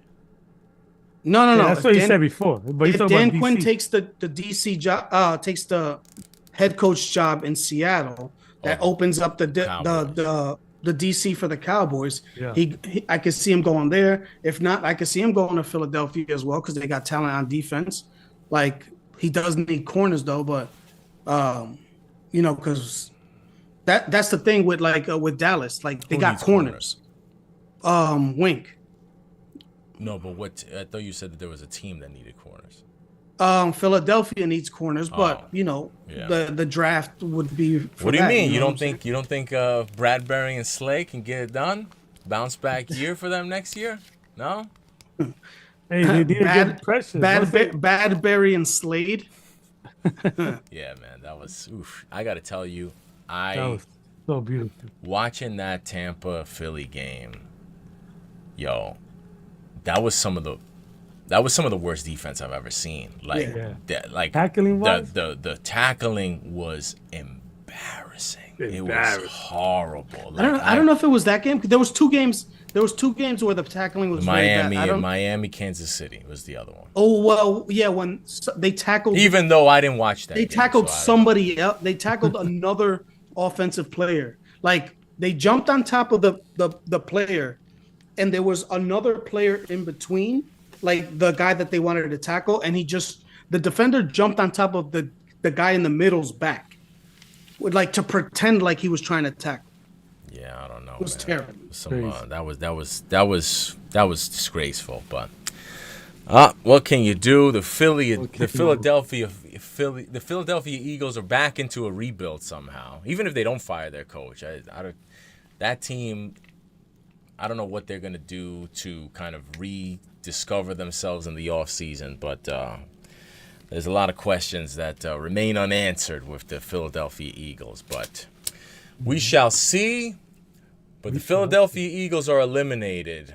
I think it's time that we stop talking about all the eliminated teams and we get into the teams that are still playing for something, and we decide who's going to be representing in the AFC and NFC championships. Yes? Ooh. Yay? Let's nay? go. Let's do it. All right, so we will begin with Word Life, correct? Because he had an impressive call, impressive performance with your picks for the wild card round, the super wild card round, excuse me. And I'm not kidding when I say I didn't watch the game. I didn't watch. I boycotted Chiefs Dolphins, and I did not watch it. But I listened to it on the radio. That was the only one we like an old man. I listened to the whole game on the radio. I love listening to the radio. Was it Westwood 1? But we only differed in like two picks, right? Of course it was Westwood 1. I mean, I was listening on Sirius XM, but it was a Westwood 1 broadcast. It was I think Kevin Harlan and this guy Ross Tucker was the color guy. And he's pretty good, man. I thought he was really good on the radio. I thought he was great. Really? I actually enjoyed it. I thought he did a great job. I thought the play-by-play was good. And I thought it was good. I mean, obviously, you'd rather watch the game. My man's good at talking. He talks all day. Like every time I turn on my Samsung because I have Ross it on the Tucker. DraftKings channel. Yeah, he is always on that. That's the thing. Yeah, I was surprised because I feel like I always see him doing, he's always doing some type of content, whether it's for his podcast or doing on somebody else's podcast. So when I saw that he was going to be the color analyst for that playoff game, I was interested because I guess I shouldn't say because I don't really know firsthand, obviously, but I would imagine that doing color analyst for a broadcast is a far different job than doing a podcast or but he was off. He played the game, so he could figure it out. Well, yeah, but I was interested in. Because I've heard his podcast stuff before, so I think he's pretty good at that. I didn't know if it was necessarily going to translate to like on-air broadcast, but I thought he did a good job. I enjoyed it. He gave a lot of good insight, particularly as for someone who's not getting a visual. You know what I mean? Like I thought he did a good job of painting the picture, so to speak. Wow, that's what's up. But hopefully, I won't have to boycott any other future games, but I will not. I refuse to contribute to the pay-per-viewification of NFL playoff games. I will not be a party to this. I refuse. So I could have just sent you my password. No, I don't want to give them the viewer. I don't want to give them the view. Fuck them. You could have gave me the password. Well, you didn't ask. Well, I'm gonna ask this time. Who's this week? No, they don't have it this week. I don't need it. Yeah, no, I wouldn't give him the view. I refuse. So I just wanted to see Tua fucking get his pants. Your boy. I sent you the pic. Yeah, I know. Anyway. All right. So without further ado, we're gonna go through every game, beginning with the Saturday game, the first game. Saturday. 4:30 p.m. The red-hot Houston Texans getting 9.5 points, going into Baltimore, taking on the number 1 seed Baltimore Ravens and the expected MVP Lamar Jackson. Word life. What are your thoughts on that game? Yeah, man, that's gonna be a good one, man. I'm excited. Some good ass games. Yeah, I'm very excited, but I'm gonna go with the Houston Texans, man. 9.5. Man, this is when I go against Baltimore right here. This is when the stage is big, the bright lights, and your MVP. I don't know. He's gonna be forced to throw the ball a little bit. I feel like with this defense. I think they played earlier in the season. It was week 1, and he didn't look as he didn't look like an MVP player against that Houston defense. And that Houston defense got better. I feel like at least as far as neutralizing the run and getting to the quarterback. So I feel like that's gonna happen again. I'm not gonna sit here and say that Houston's gonna win, but that 9.5, I could see it a tight game, man. I could see it within the 5. Within 5, I could see that game going down to that. But man, I almost want to say that I think Houston's gonna win, but I'm not gonna do that. Do it outright. You've been waiting to say outright for how long? Since fucking last week when I wanted to say Green Bay outright, but I didn't say it. Well, no regrets this week. Come on. No, I'm not gonna do it because I'm not sure. So I'm not. I was more sure last week, but yeah, give me Houston to cover. And don't be surprised. Don't be surprised if Baltimore does not come out victorious that game. Okay. Wow. I'm up. Yes, sir. Well, I hate to do it because it didn't work out for me last week, going against you, but just in general. But I'm gonna do it this week anyway. Give me the Baltimore Ravens. I just think they we knew what the Browns were. It's not like they were a buzzsaw. Like I said last week, it's like the clock struck midnight on Joe Flacco. It lasted a little bit longer than what we thought it was going to last, but you saw what it was. It was like he threw 2 or 3 interceptions. It could have been 2 or 3 more, and I think that's more of a product of Joe Flacco and the time running out on the Cleveland Browns, as opposed to like how well the Houston Texans played. Granted, the offense did look good. Nico Collins went off, and I don't, like I was expecting the Browns to do a better job on him with Denzel Ward, and even JOK. I know he's a big wide receiver, Nico Collins, but I just thought that they were going to be able to hone in on him, and that was not the case. My man went off, but I just don't think that that's the defense that the Ravens are going to run against them. Mike McDonald, he's the defensive coordinator. He's been mentioned to get one of those head coaching jobs, considering the job he's done.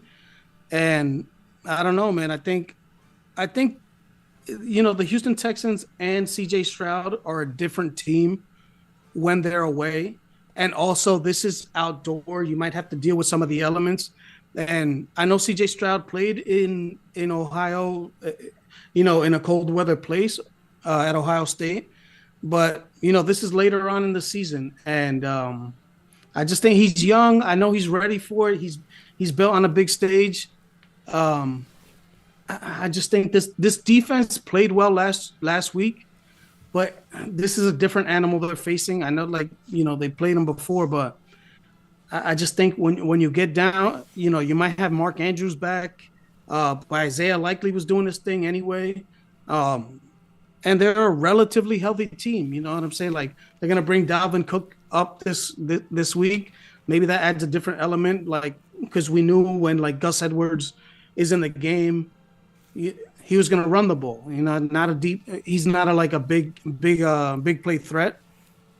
So I don't know. I just think that the Ravens have weapons.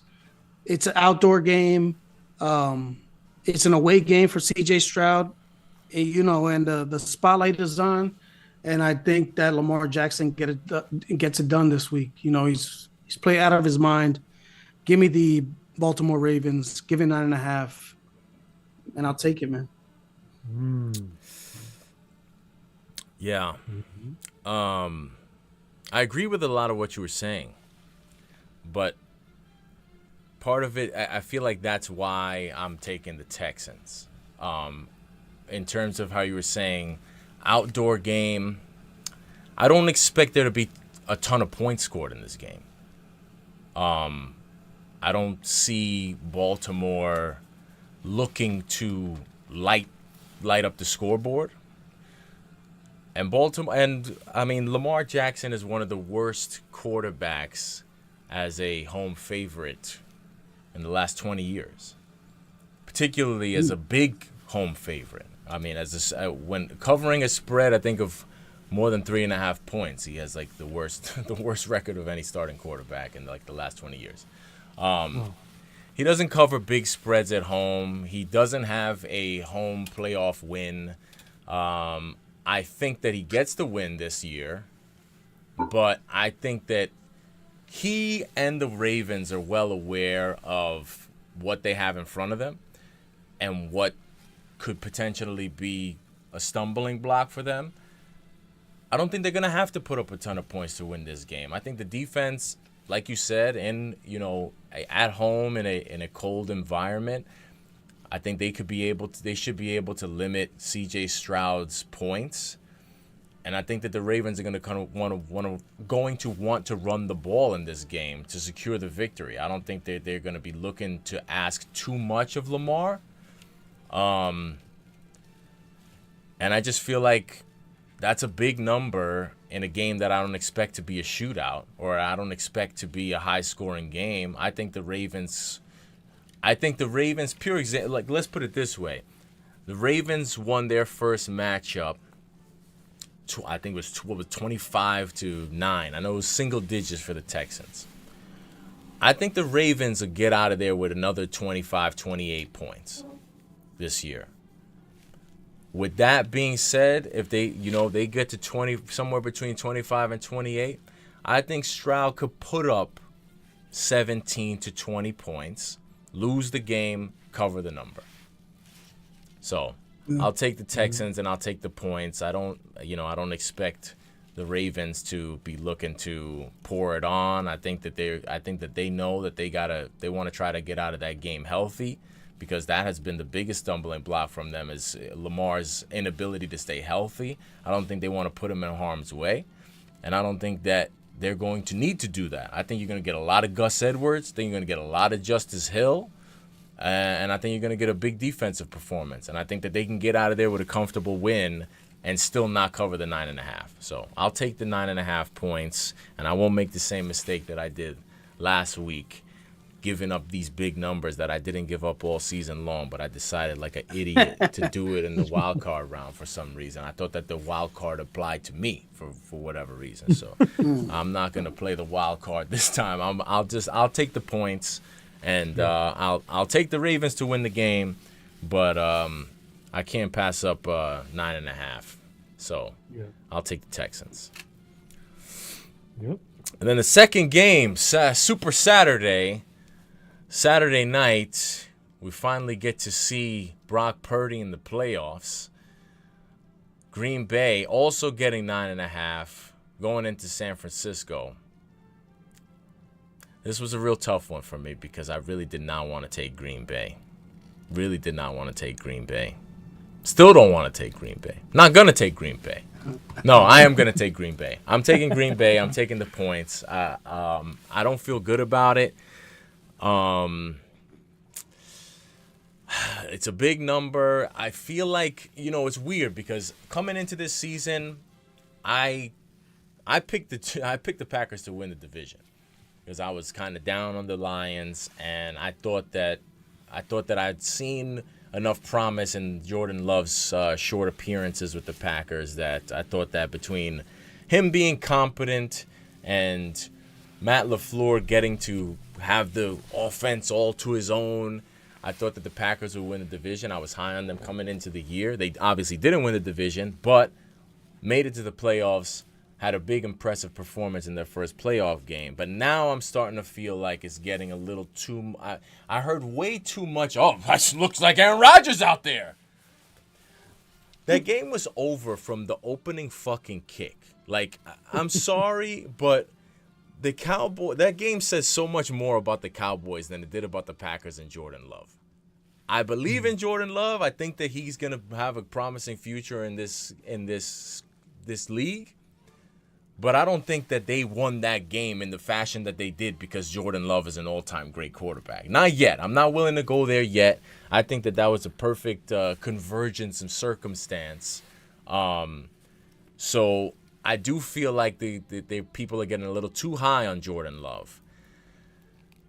With that being said, similar to the way that I view the Ravens and the Texans situation, I think that the San Francisco defense, while obviously elite, I think the Packers will be able to put up enough points, and I don't think that the Niners are looking to, put up any big impressive performance. I think they'll be happy to get out of that game with a comfortable win, keep Brock Purdy healthy. I think if they're smart, listen, if Shanahan is smart, and I've had my critiques of Shanahan throughout this year, but if Shanahan's smart, he should understand that the most important thing for that team to go through this playoff run is to stay healthy. Because a healthy 49ers, fully healthy 49ers has been the most dominant team pretty much for the last few years. The only thing that has tripped them up the last couple of years has been, key injuries at the wrong time. I just think that the Packers will be able to put up enough points, maybe a backdoor cover. I think the 49ers should control the game, but it's just too many points for me. It's too many points for me. Although I don't think Jordan Love has catapulted himself into the MVP conversation the way a lot of people want to do, I do think that between his abilities and, what the pieces, they have a lot of good pieces there on offense. I think they'll be able to score. I don't necessarily think that this is going to be a super low scoring game, but I think it'll be close enough that 9.5 is too much. So I'll take the Packers with the 9.5. Well, I picked the Packers a lot this season with mixed results. I picked them last week, against them last week. They lost. So that means if I pick them this week, I'm going to win. So against them this week, they're going to win. So give me the 49ers. I've been skeptical about Jordan Love all year, obviously. He has shown a lot of promise. But I mean, like you said, H, like I can't go off based on last week's performance. There was 2 plays that probably accounted for like 120 of his yards where he threw the ball up in the air and the wide receiver, there wasn't a defender 30 to 40 yards like in the vicinity. Mm-hmm. Like the way that, I think the way that the Cowboys, I think they overplayed Jordan Love. I thought they got a little bit too cute and they let up a whole bunch of yards. Like Romeo Doubs, I think, had 120 yards in the second quarter. Yeah. Like he just went off. Yeah, and I had the Romeo Doubs over and the hit in the first quarter. So I was loving that. Yeah, that's what I'm saying. I think it hit with his first catch. I think his over under was 37.5. I think his first catch was for like 40 yards. Yeah. Jaden Reed, where are you? Just asking, not for anything. It's not like I bet on you or anything, but show up this week, please. I don't think that's gonna happen this week. Like, I think because it's like for example, the Cowboys. Deron Bland is a good cornerback, which is why I thought that he was going to get a pick 6 last week. But part of the problem with him is that he takes those chances. So, he gets a little bit cocky or whatever. And honestly, it's almost like Diggs as well. They overplay. Sometimes it ends up in pick 6s and picks. But on the other side, it ends up, some of that 50% or 40% of the time it ends up in big receptions for the opposing offense. So I don't think that the way that the 49ers play defense, they don't overplay. They focus more on the pass rush as opposed to like getting turnovers in the defensive backfield. I don't think that's going to be the case this week. I know it's a lot of points. I don't like to do it, even though I'm doing it in the game before. But give me the 49ers, even though it's 9.5. I just think at some point there has to be like a wake-up call because everybody's going goo gaga over Jordan Love. And it's just, like there's been a certain, like the circumstance was a little bit different last week. You know what I'm saying? There was a lot of people that knew that the Cowboys weren't going to show up. So, but the Cowboys thought that they were just going to roll in there and win because of the Cowboys. I don't know why, but that's what it looked like on the field. Give me the 49ers. They show up when it's big, when it's crunch time, when the spotlight is on. So I just think it's too much for that defense. Yeah, well, I think there's no surprise where I'm gonna go, right? I'm gonna go Green Bay, man. I think what? Shocker. Give me the better quarterback, son. How about that? Give me the better quarterback. Wow. How about that? That's a take. How about that? Simple. Give me the better quarterback. Yeah, man. The Niners. The Purdy stands are gonna come for you, bro. Yeah.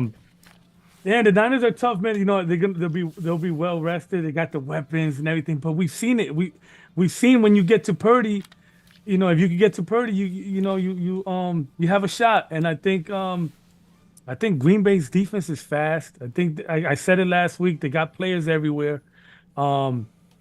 Yeah, the Niners will take away the run, and Jones won't have the success he had last week. Yeah, where'd that come from? Yeah, but man, It came from those the young Cowboys. receivers. That's where it came from. That's what I'm saying. Yeah, facts. But again, they'll take away the run. You know, I won't see. I don't know what's up with Dylan. I don't know if he's up for the year or what, but they'll take away the run. But I think there's enough on that. There's enough depth on that receiving core that that they'll still make plays, man. They'll still get downfield and they'll work that secondary a little bit. And also Musgrave, I think we haven't seen him, so look for I've them to seen utilize. him. I've seen him catch my anytime touchdown. That's what I seen him do. Oh, there you go. So look for him to have a big game. Not against these linebackers. Man, he's a big dude, man.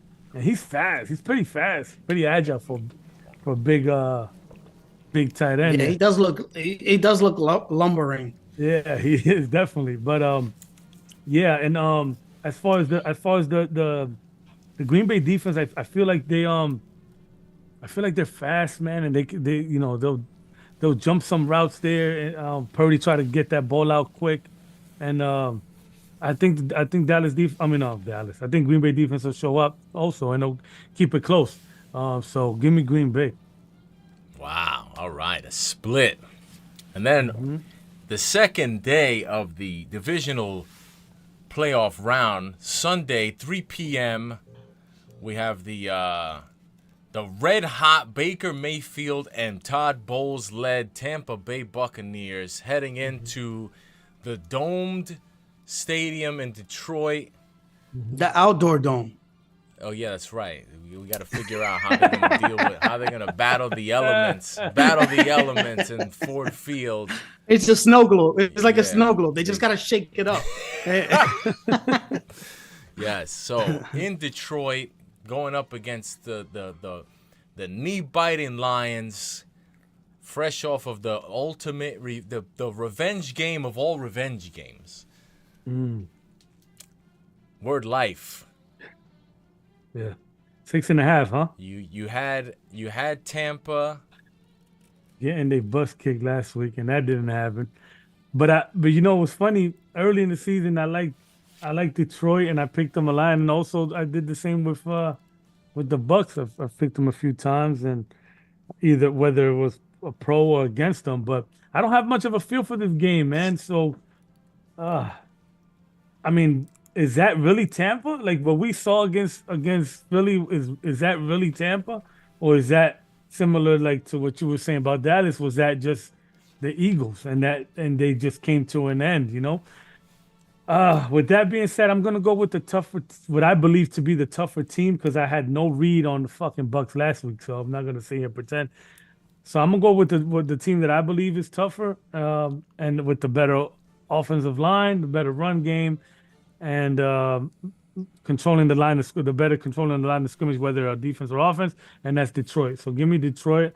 They're at home field advantage. Golf is not out there in the outdoors, you know. So yeah, that's where I'm going. The line of scrimmage dominance is gonna be on Detroit side, and that's usually where games are decided. So give me Detroit. I'm gonna disagree with you again. Ooh, I like this. And go with the Tampa Bay Buccaneers, man. It's a risky pick, I know. But you know, this is like contrary to what that reporter was thinking. This is this is a controlled atmosphere, and I just think it's like you got a warm weather team going on the road, but they're going to a dome. It's not, like if it were outdoors, I would pound the points with the Detroit Lions, but I don't know, man. I think you got a defensive head coach in Todd Bowles. Wait, well, hold on. You saying you would take the Lions if the game was outdoors? Yeah, because the Lions obviously would be an outdoors team. You know what I'm saying? In this, in this hypothetical. Okay, gotcha. But You know what I'm saying? Like in the cold, not obviously. I'm not saying like if you take both of these teams and put them outdoors, it's just like uh, I think the Lions are a little bit of a finesse team. If you muddy it up, if you ugly it up, I think they could be thrown off a little bit. And the Buccaneers, like I said, this is a dome. It's not like they're going away. They're not playing in the elements. They're not playing. You know what I'm saying? Northeast football. And they're getting 6.5. Like I said, like Todd Bowles, the defensive head coach. I think the way he's gonna play it is, kind of, obviously every coach does this, but the way, he's gonna analyze what they did last week, and I feel like he's a good enough defensive coach that he's gonna see what their strengths were based off last week, the way they played, and kind of make the adjustment that the Rams, even though they kept it close, but it kind of got close at the in the second half. And we forget that that game was a toss-up.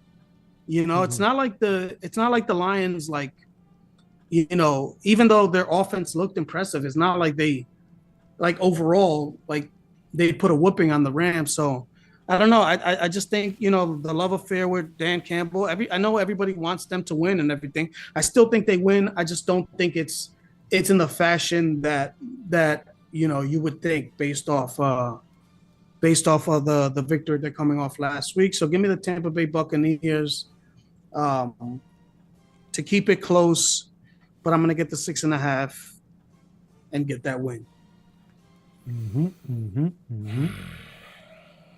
Yeah, this is my least favorite game of the weekend in terms of from a betting standpoint because I'm looking for something I can trust. I'm looking for something, anything, whether it's this defense, is this coach, is this quarterback. Where's my safety blanket? Where's the Bobo that I can go to and I at least know this is gonna be there for me in the game. There's nothing. I can't point to really much of anything. I don't trust Baker Mayfield. I don't trust Todd Bowles. I don't trust Jared Goff. I don't trust Dan Campbell. But the one thing I do trust Dan Campbell to do is to play the game like a lunatic, like he always does, really. Going for every 2-point conversion, every fourth down. And I just think that could come and get you, man. I think it could come and get you, not in a way that they can't overcome, but when you're given 6.5, I just feel like, I don't know, man. Golf against I don't like to go too deep into the cliches because I feel like every game there's different spots, there's different aspects to every game, so I don't want to necessarily go to Goff is no good against the blitz. Todd Bowles is going to send the blitz. That's what he does. And that's why. I'm not necessarily pointing to that, but I expect a bounce back game from Mike Evans. The Detroit defense is no good. The Detroit defense, probably their strongest suit is stopping the run. Tampa Bay they're not really a running team. Detroit, most of their offense, while they are viewed, they're a finesse offense. And we were talking about this before, when we were talking about what their weapons are, that Detroit having a lot of weapons. I don't know that they have a lot of weapons. When you really evaluate it, to me, I don't. At least not as far as receivers go. And I think what Detroit wants to do is run the ball and make the pass work off the run. Tampa Bay's strength in defense is stopping the run. I think Detroit should win the game. And maybe they win by a touchdown and cover the 6.5. But again, I'm learning my lesson from last week. I'm trying not to take it's weird though, because this is the round where traditionally you get favorites that cover, but I don't feel that strongly about the Lions as a favorite. They have not been a dominant team all season. They've won games. They've beat teams. They've beat good teams, but they've always won. They have not been a perennial coverer. So I think that Tampa Bay, I think this is where it ends for them. I think Todd Bowles will do enough to coach his way to a loss. But I think that between being able to kind of do some things to confuse Jared Goff, and Baker's not, I don't view him as an elite quarterback, but I think that I'll take the matchup of Godwin and Evans against the Lions secondary, even if it's Baker at quarterback. I'll take them to be able to cover, to be able to keep the game close. I don't see them getting blown out. So even though I think the Lions will probably move on, I think that whether it's a failed 2-point conversion or a failed 4th down that gives the Tampa Bay Buccaneers a short field, something that Dan Campbell does aggressively, I think will come back to allow Tampa to cover. Not to win, but I think it'll lead. The door will always between the Goff mistake, which they got away with against the Rams, because the Goff mistake was there. That little 2-hand chest pass that he threw when that ended up being a fumble, but they ended up recovering it. They got away with that against the Rams. When Todd Bowles is sending the blitz at you, I don't know that that Goff is gonna get away with the Goff mistake in this game. So whether it's the Goff mistake, it's the aggressive Dan Campbell, I feel like both. The door's going to be, or both. I feel like the door's always going to be open for the cover. I think that both teams are going to face matchup problems defensively. I think that the Lions pose some matchup problems for the Bucs, and I think the Bucs pose some matchup problems with their receivers against the Lions secondary. But it's funny because I see Todd Bowles playing this in terms of coaching the defense. I think, yes, exactly. I think he'll coach the defense aggressively in terms of the blitz. But Todd Bowles is not creative. He's not a creative blitzer. He's just very aggressive with the blitz. But it's not a blitz that's going to surprise you. It's not a blitz that you can't scheme against if you're doing it properly, which is why I was so frustrated with the Eagles, because why they thought when they had already beat I don't want to go on a rant, but why they had already beaten the Tampa Bay Buccaneers, and with both Swift and Gainwell having double-digit carries, they just ran the ball the whole time, and they decided that in this game, they're against the Tampa Bay Buccaneers, they're not going to run. I don't know what the hell they were doing. Well, they got Quez Watkins. Yeah, exactly. When you have, not to mention the fact that they didn't even have their full core of receivers. But anyway, yeah, I think that Bowles will play. He'll coach not to lose. He'll keep the game close and lose. And I think the door will always be open for that, even if it's a backdoor cover. So I'm going to take Tampa with the points. Long-winded. Apologize for that. No. And then the final game, we go from my least favorite game to my most favorite game. My favorite game, at least in terms of entertainment value. I look forward to watching this game. Difficult game to pick, difficult game to call, I think. There's a lot of factors that lead me to where I'm going with the pick. I feel like this Bills run, how much gas do they have left in this tank? Because they've been playing do or die football since fucking Thanksgiving.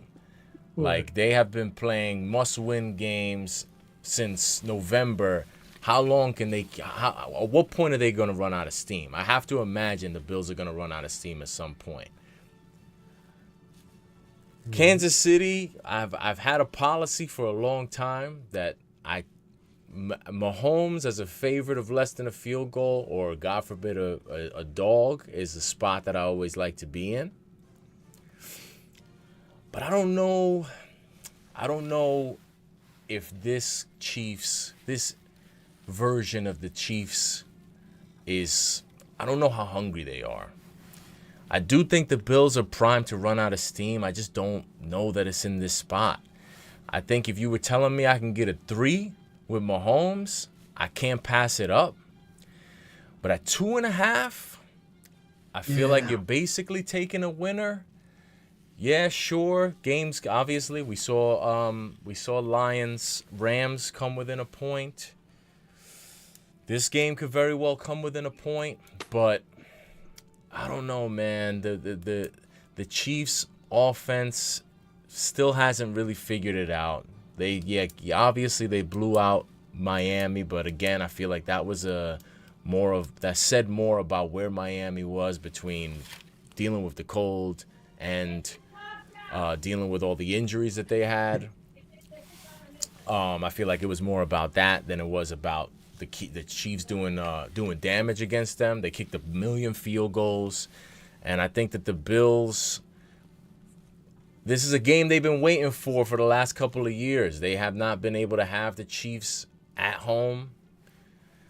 And I got to take the Bills, man. I hate to go against Mahomes, especially as a dog, but I just feel like the Bills have been waiting on this, man. Like, they're going to be the hungrier team. They're the team that has been kind of knocking on the door, and I feel like the last couple of decades in the NFL, I feel like it's always the team that you thought that their window was shut, but it was just a little crack open, and they dived through that last crack open in the window. I feel like we saw the Colts do that. I feel like it was a similar situation where the Colts could not get past Tom Brady for a mad long time, and then in the year where it felt like they really weren't primed to do it, ends up being the year that they do it. I feel like similarly with these Bills, man, they've had a weird year. A lot of people gave up on them. I placed a futures bet on them right before that Chiefs game because I knew that if they were able to pull off that Chiefs win, that they had a chance to come back from the grave, climb out the casket like the Undertaker and win the division. They were able to do that. I do think they're going to ride out of steam, but I think it comes after this game. I think they're going to give every last ounce of juice that the Bills got left. I think they're ready to give it in this game at home against a team that has been in their way the last couple of years. And I just don't know how much juice the Chiefs have to match the Bills. I mean, I don't know that the Chiefs are going to be able to match the hunger. I think they got their own problems with the offense that has been well documented throughout the season. So as much as I hate to do it, I'm going to take the Bills. I'm going to give the 2.5. And I think that the Chiefs are going to have to reevaluate after this year. Wow. Well, it's probably because I have a bias against the Buffalo Bills, even though the neighbor, he lives upstairs. He's a Buffalo Bills fan, so hopefully he doesn't hear me. But I think it does end this week.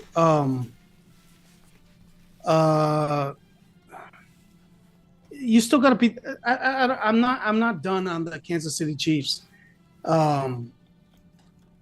I think he's. I'm not done on the Chiefs. By the way, I think Mahomes saying still, that they're done. I think Mahomes still got it, man. And like the Buffalo Bills have those injuries. They got another injury last week where they got Tehran. I forget what his name is. Tehran. He got carted off last week. And just that secondary linebacker core. If there's two position groups that you don't want to be lacking or injured at this point of the season against the Kansas City Chiefs, it has to be the cornerback group and the linebackers, because you have, obviously, Kelsey hasn't been doing his thing like we're accustomed, but I still think if your linebackers are slacking a bit, that's when Kelsey's going to take over. And I know he's been laying in the weeds, but I can see him making that big comeback this week. And the Bills faced the Steelers last week, and in that first half, it looked like the Steelers wanted nothing to do with that game. I know they ended up making it a closer game towards the end of the game and in the second half, But in that first, the Bills won that game in the first half because the Steelers looked like they wanted no part of that game. It was one of those games, like the other games that we were talking about, where that the missed tackles were a thing, the effort seemed like it was a thing, and the Buffalo Bills took their foot off the gas, and they got close. I mean, relatively close to what in terms of like you're facing Mason Rudolph. You know what I'm saying? And the Steelers running game got off to a decent, a decent start with Najee and Jalen Warren. Isaiah Pacheco was a hard-nosed runner, man, and I could see him kind of like, they're gonna drain the clock, play a little bit more of like the ball control offense for the Chiefs, and Rashid Rice is doing his thing. Rashid Rice is doing his thing. You saw what he, 150 yards, if I'm not mistaken, against his secondary. I mean, I don't know, man. I just think they still win this. The Buffalo Bills are good right now, but I just think like, Josh Allen hasn't made his appearance yet, where like it's the Josh Allen's turnover game, and with L'Jarius Sneed and the linebacking core that the Chiefs have, and Chris Jones. I don't know. I think they make his. Maybe he does. I haven't seen Josh Allen do it yet. So when he does it, okay. But he hasn't done it yet, so I'm not going to predict him to do it. So give me the Kansas City Chiefs, the reigning champs. I think they still pull it out. Yeah, man, I'm a second that. I'm gonna go Kansas City also. I've been on here and I said, Josh Allen is gonna, he's gonna be an MVP, but then in the playoffs he'll show his old ways and throw a couple sporadic balls to the dirt on a 4th and goal, and I believe that to be true still, and similar to Flex. I'll see, it is what it is until it's not. You know what I'm saying? So I think Kansas City Chief defense is real. The D line's defense hard nosed. Yeah, the defense. What I said? No, the Chiefs. Oh, the Chiefs. Yeah, the Chiefs. They Chiefers. They're stingy. Snead is a really really good fucking DB. And the middle linebackers that they got there, what's his name? Bolden. Nick Bolton. I like the kid, man. He looks undersized out there, but he's everywhere, man. Freaking hard. 5'10", I think. Yeah, he looks like a fucking safety. Yeah, he looks like a safety out there, and he's in every play. He's mixing it up. Though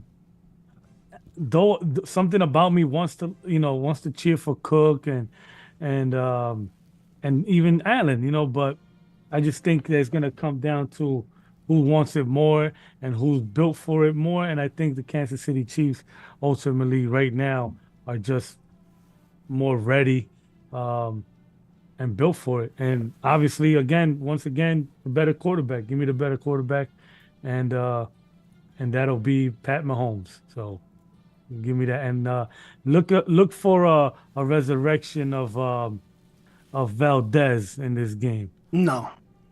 Look for a resurrection. I'll agree with everything besides that. I feel. Well, he said start picking plays and shit. So yeah, no, that's why I said Kelsey. Kelsey will be back. I said Musgrave last time, and I'll say. But Musgrave is not revived. He went off last week, so. Yeah, you're right. I didn't mean fellas. You guys are on the same side. Okay. Yeah, you're right. But I'm just picking a player that I think is gonna have a yeah, but we gotta disagree because I've disagreed with almost all his picks. So if we agree, I still gotta disagree within that. Yeah, but give me the Chiefs, man. I think when you had the same pick. Yeah, because I picked a player. To me, it just sounds like you guys don't really believe in what you're saying, but we'll see. Look at the how about this? The resurrection of what's that fucking guy that used to play for the Giants? 19. Kadarius Toney. Richie. Richie. Oh, Richie. Ooh, that'll be fire. You're thinking Richie? Richie? I think it's Valdez. Now I was thinking of Kadarius Toney. I was being funny though, but anyway. Oh yeah, give me the Chiefs, man. Well, to be honest with you, that's why. I don't know why you would bring that up, because the reason that they lost to the Bills last time was because of him. Yeah, I know. I was being funny. So this is his avenge game. Yeah. We'll see. Okay, so we're calling for a Kadarius Toney avenge game. I like it. All right. Yeah, just don't throw to him. Just like a reverse. Yeah, you can't really reverse him. He might run in the reverse direction. Yo, word. That would be amazing. Just keep him on the sidelines. When's the last time we saw? Have we ever seen that? I mean, we've seen it before. But I think we have seen it. I can't remember. I think that was a pro game. I don't think that. But if there's somebody who we would see it with, yeah, it would. There's nobody more perfect than Kadarius Toney. Just keep him on the sidelines. You know what I'm saying? Like the last punt of the game. He gets the shovel, the shovel on Another the guy reverse. Who could have been Super Bowl MVP. Yeah. He gets a shovel on the reverse. He gets hit in the backfield, spins around, gets his footing, and then starts running in the opposite direction. That would be the greatest thing I could ever see. Just keep him on the sidelines. Keep him on the sidelines to the last punt of the game, for the wrong team. All right, so we're calling for a MVS revival. I want to write this down. We got an MVS game. We got Luke Musgrave. Mm-hmm. What else we got? You got anything else for the other games? Kelsey's coming Savage. Back. Oh no, I didn't. We got Kelsey. Because we want to take some players so we can put together a parlay for the weekend. So do we like anybody specifically to go off in Houston, Baltimore? I'm calling for a Justice Hill game. Zay Jones. What's the other? Zay Flowers. Yeah, he's a problem. How about Schultz? Schultz. So you want Schultz? Yeah, right. But they have good linebackers though, man. This is not Ravens. This is not a. Yeah. This is just calling players. It's you don't have to argue everything. No, but what I'm saying is, they have Roquan Smith. And he likes Schultz. Let him like Schultz. Don't bully the guy. Yeah, Schultz. I'll see you at lunch. How about what's the running back? The other running back. I like Brevin Mitchell. Jordan, the backup, because I took his overs and he cashed for me too. Who? Yo, I almost clicked that too. That Mitchell kid. The guy that's running on back. IR. He and Mitchell, the one who got his the guy who had the blown out MCL and ACL. His stanky leg. What happened? Oh. Yeah, that's why I went Justice Hill. Yeah. If it wasn't for that, I would have went Keaton Mitchell. I expect them to run the ball. I forgot all about that. Yeah, no, he got hurt in the Was that in the San Fran game? I forget which game that injury took place. No, I think it was the Dolphins game. I think I heard in the Dolphins game. It was closer to that. Oh yeah. I think he got hurt in the Dolphins game. All right, do we like anybody from Green Bay, San Francisco? Or that's it? Green Bay, San Fran. On the defensive side, you got Reed. Yeah, you got Reed. I got Musgrave. Detroit, Tampa Bay. Are you going this guy, Godwin? No. He's been a no-show all year. Josh Reynolds again. Yeah, I like Reynolds. And then you said Kelsey, right? Mm-hmm. All right. I like it. So let it be written. So let it be done. Great episode, fellas. Salute.